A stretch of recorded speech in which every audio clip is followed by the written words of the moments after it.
আসসালামু আলাইকুম। বিশ্ব কাঁপানো খবর জানাচ্ছি আমি মেহজাবিন ইসলাম। আপনি দেখছেন বিশ্বপ্রবাহ।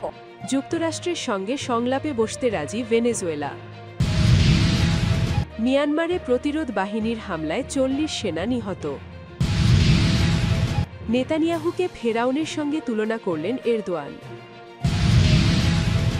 সৌদি জোটের বিমান হামলায় ইয়েমেনে নিহত বেড়ে ২০। ইরানের সঙ্গে পূর্ণাঙ্গ যুদ্ধে টিকে থাকা নিয়ে ইসরায়েলের মধ্যেই উদ্বেগ। নেতানিয়াহুর রাতের ঘুম হারাম। ইরানি নিরাপত্তা বাহিনীর সাথে জনতার সংঘর্ষ, নিহত ৬। এতক্ষণ শুনলেন সংবাদের শিরোনাম। এবার চলুন দেখে নিই প্রতিটি সংবাদের বিস্তারিত।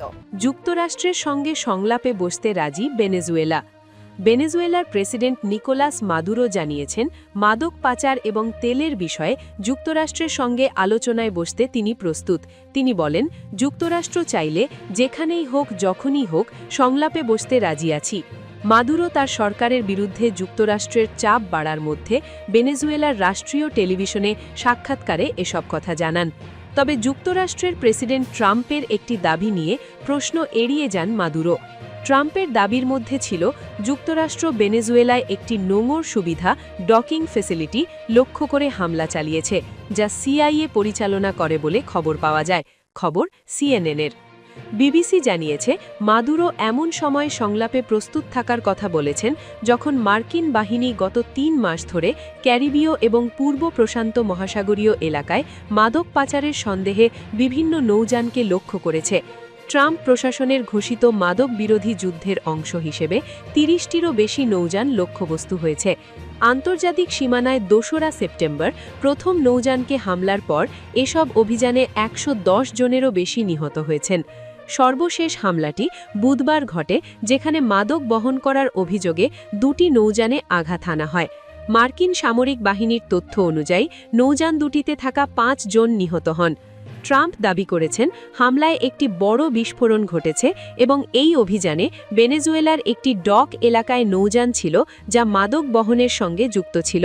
সিএনএন এবং নিউ ইয়র্ক টাইমস সূত্রের বরাতে জানা গেছে, সিআইএ পরিচালিত একটি ড্রোন হামলায় বিস্ফোরণটি ঘটেছে। যদি এ তথ্য সত্য হয়, তবে এটি ভেনেজুয়েলার ভেতরে যুক্তরাষ্ট্রের প্রথম অভিযান হবে। তবে সাক্ষাৎকারে মাদুরো এ বিষয়ে স্পষ্ট কিছু বলেননি।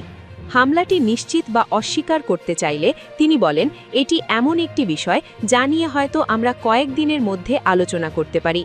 মাদক পাচারের পাশাপাশি তেল এবং অভিবাসন সংক্রান্ত প্রশ্নেও আলোচনায় প্রস্তুত থাকার কথা জানিয়েছেন মাদুরো। যুক্তরাষ্ট্রের প্রেসিডেন্ট ট্রাম্প অভিযোগ করেছেন, মাদুরো তার দেশের কারাগার এবং মানসিক আশ্রয়কেন্দ্র খালি করে বন্দীদের জোর করে যুক্তরাষ্ট্রে পাঠাচ্ছেন।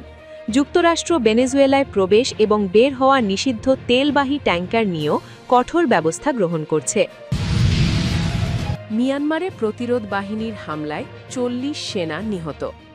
মিয়ানমারের রাজধানী নেপিদর দক্ষিণে জান্তাবিরোধী জাতীয় ঐক্যের সরকারের এনইউজিএর নেতৃত্বাধীন প্রতিরোধ বাহিনী পিপলস ডিফেন্স ফোর্স পিডিএফের যোদ্ধাদের ধারাবাহিক হামলায় অন্তত ৪০ জান্তা সেনা নিহত হয়েছে।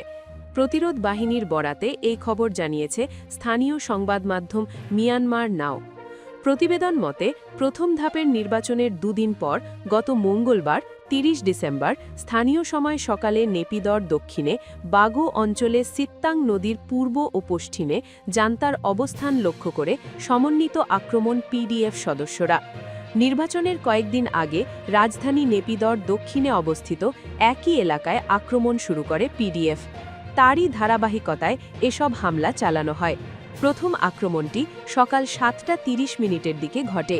একটি ক্যাম্প লক্ষ্যবস্তু করা হয়, যেখানে প্রায় ৪০ জন সরকারি সেনা ছিল। এর মধ্যে ২ জন নিহত হয়। কিছু গোলাবারুদও জব্দ করা হয়। একই দিন আরও ২টি স্থানে বিদ্রোহী গোষ্ঠীর হামলায় বেশ কয়েকজন সেনা প্রাণ হারায়। জব্দ করা হয় বিপুল পরিমাণ গোলাবারুদ। দিনভর দুপক্ষের মধ্যে ব্যাপক গোলাগুলি হয় বলে গণমাধ্যমে জানান বাসিন্দারা। ভয়ে অনেকে গ্রাম ছেড়ে পালিয়ে যান বলে জানা গেছে।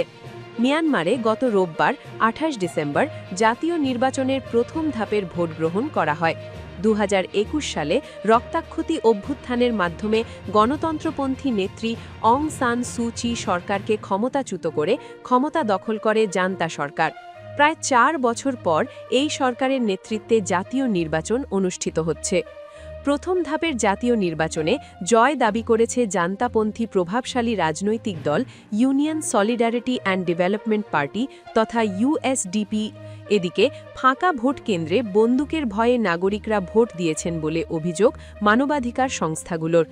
রাজনৈতিক বিশ্লেষকরা বলছেন, গণতন্ত্রের জন্য নয়, সামরিক শাসনের নতুন মুখ দেখতেই এই নির্বাচনী নাটক করছে জান্তা। নেতানিয়াহুকে ফেরাউনের সঙ্গে তুলনা করলেন এরদোয়ান। গাজা সমস্যা নিয়ে উদ্বেগ প্রকাশ করে ইসরায়েলের প্রধানমন্ত্রী বেঞ্জামিন নেতানিয়াহুকে ফেরাউনের সঙ্গে তুলনা করেছেন তুরস্কের প্রেসিডেন্ট রেসেপ তাইয়েপ এরদোয়ান। তিনি বলেন, গাজায় শিশুদের কান্না ও দুর্দশা বিশ্বকে নাড়া দিচ্ছে, কিন্তু তারপরেও ইসরায়েল ত্রাণ প্রবেশে বাধা দিচ্ছে। গাজায় মানবিক সহায়তা দেওয়ার ৩৭টি আন্তর্জাতিক সংস্থার কার্যক্রম নিষিদ্ধ করার সমালোচনায় শুক্রবার ইস্তানবুলে জুমার নামাজের পর সাংবাদিকদের প্রশ্নের উত্তরে একথা বলেন এরদোয়ান। এরদোয়ান বলেন, বাতাস, বৃষ্টি এবং কাদায় বসবাসকারী শিশুদের কান্না করা ছাড়া উপায় নেই, কেননা তাদের কাছে ট্যাবও নেই। আমরা কন্টেনার পাঠাতে চাই, কিন্তু নেতানিয়াহু যেতে দেয় না। আজ হোক বা কাল, আল্লাহর ইচ্ছায় আমরা এই অত্যাচারিত মানুষকে এই কষ্ট থেকে মুক্ত করব। এর আগে বৃহস্পতিবার গাজায় মানবিক সহায়তা দেওয়া ৩৭টি আন্তর্জাতিক সংস্থার কার্যক্রম নিষিদ্ধ করে ইসরায়েল। ইসরায়েলের এই পদক্ষেপের সমালোচনা করেন এরদোয়ানও। সৌদি জোটের বিমান হামলায় ইয়েমেনে নিহত বেড়ে ২০। ইয়েমেনের হাদ্রামাউত প্রদেশে সৌদি আরবের নেতৃত্বাধীন জোটের বিমান হামলায় নিহতের সংখ্যা বেড়ে অন্তত ২০ জনে দাঁড়িয়েছে। এ ঘটনায় আরও বহু মানুষ আহত হয়েছেন।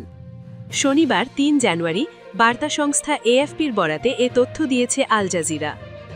এসটিসির এক সামরিক কর্মকর্তা ও চিকিৎসা সূত্রের বরাতে প্রতিবেদনে বলা হয়, সৌদি নেতৃত্বাধীন জোটের বিমান হামলায় হাদ্রামাউতের ২টি সামরিক বাহিনীতে অন্তত ২০ জন এসটিসি মানুষ নিহত হয়েছেন। প্রদেশের সবচেয়ে বড় সামরিক বাহিনী আল খাসা ক্যাম্পে ৭টি স্বতন্ত্র বিমান হামলা চালানো হয়। একই সঙ্গে সেয়ুন সামরিক বাহিনীতেও প্রাণঘাতী হামলার খবর পাওয়া গেছে। ওয়াদি হাদ্রামাউত ও হাদ্রামাউত মরুভূমি অঞ্চলে এসটিসির প্রধান মোহাম্মদ আব্দুল মালিক অভিযোগ করেন, সৌদি যুদ্ধ বিমানগুলো ধারাবাহিকভাবে এসটিসির অবস্থান লক্ষ্য করে হামলা চালাচ্ছে। আল খাসা ক্যাম্পের নিকটবর্তী একটি গ্রামের বাসিন্দা রিয়াদ খামেস বলেন, আমরা শুধু আকাশে আলু ঝলকানি ও একের পর এক বিস্ফোরণ দেখতে পাচ্ছি। চেকপয়েন্টে আঘাত করে পথ পরিষ্কার করা হচ্ছে, যাতে সৌদি সমর্থিত বাহিনী অগ্রসর হতে পারে। বিমান হামলার পাশাপাশি হাদ্রামাউতের লোদিভাগেও ব্যাপক সংঘর্ষ চলছে। স্থানীয় সূত্র জানায়, প্রদেশের গুরুত্বপূর্ণ সামরিক বাহিনী ও রাষ্ট্রীয় প্রতিষ্ঠানগুলোর নিয়ন্ত্রণ নিতে এসটিসি সমর্থিত বাহিনী ও ইয়েমেনি গভর্নমেন্ট সেনাদের মধ্যে তীব্র লড়াই চলছে। এরকম উত্তপ্ত পরিস্থিতির মধ্যেই শুক্রবার দক্ষিণ ট্রানজিশনাল কাউন্সিল ২ বছরের একটি অন্তর্বর্তীকালীন সময় ঘোষণা করে।